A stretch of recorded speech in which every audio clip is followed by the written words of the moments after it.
Hello my dear family, তোমরা সবাই কেমন আছো? আশা করছি তোমরা সবাই ভালো আছো। আজকে তোমাদের সামনে আরেকটা নতুন ভিডিও নিয়ে এসেছি। এই পিঠাটাকে তোমরা কি পিঠা বলো? আমি একটু অন্যরকম স্টাইলে বানিয়েছি, দেখতে থাকো, তোমরা পাশে থাকো। এখানটায় দেখো, আমি চাউল আগের দিন রাতে ভিজিয়ে রেখেছিলাম, সেটাকে আমি মিক্সিতে পেস্ট করে নিয়েছি। আর এখন আমি এটাতে দুটো ডিম ভেঙে দেবো। তারপর দিব স্বাদ মতন নুন, একটু ধনেপাতা কুচি, একটু কাঁচা লঙ্কা কুচি, একটু টমেটো কুচি, একটু পেঁয়াজ কুচি, এখানে কস্তুরি মেথি ছিল সেটা দিচ্ছি। এখন এটাকে আমি হ্যান্ড ব্লেন্ডারে আমি ভালো করে ব্লেন্ড করে নেব আর একটু একটু জল দিব। দেখো, আমি যেভাবে করছি তোমরা সেভাবে করে বানিয়ে খেয়ে দেখো, ভীষণ টেস্ট লাগে।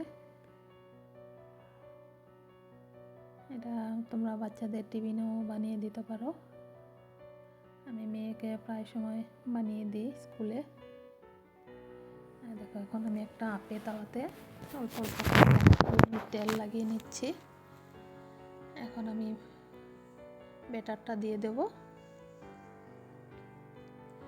এক এক করে আমি সবগুলোতে দিয়ে দেব।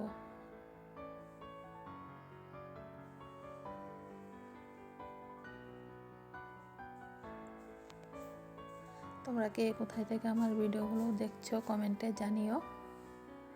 আর কার কার প্রিয় এই পিঠাটা কমেন্টে জানিও। এখন এটাকে আমি ঢেকে রেখে দেব 10 মিনিটের জন্য। দেখো, এগুলো ফুলে গিয়েছে। এখন আমি অল্প উল্টে দেব।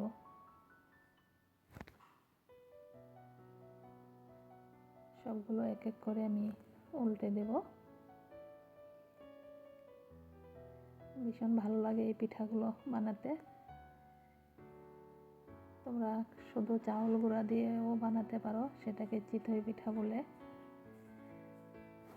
আমি অন্যরকম বানিয়েছি আজকে। এখন হয়ে গেছে, একটা বলে নামিয়ে নিচ্ছি। দেখো,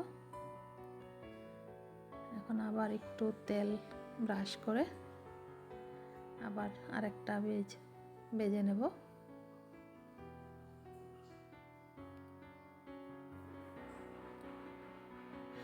আমার ভিডিওগুলো যদি তোমাদের মন পছন্দ হয় তাহলে আমার পেজটাকে তোমরা ফলো করে দিও, আরও নতুন নতুন ভিডিও পাওয়ার জন্য। আমার পাশে থেকো তোমরা সবাই। দেখো, আমার হয়ে গেছে দেওয়া। এখন আমি একটু ক্লিন করে নিচ্ছি। আর এখন আবার ঢেকে দেব। দেখো, আবার কি সুন্দর ফুলে গিয়েছে। সেটাকে এখন আমি উল্টে দিয়ে আর অল্প সময় রেখে দেব।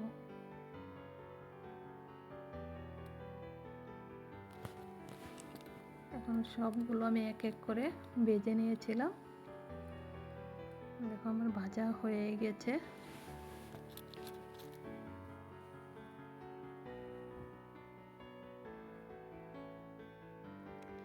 দেখো, আমার কতটুকু ব্যাটারটা দিয়ে এগুলো এতটুকুই হয়েছিল, আর খুব সফট হয়েছে, খেতে দারুণ টেস্ট হয়েছে। তোমরা এভাবে বানিয়ে খেও, ভীষণ ভালো লাগবে।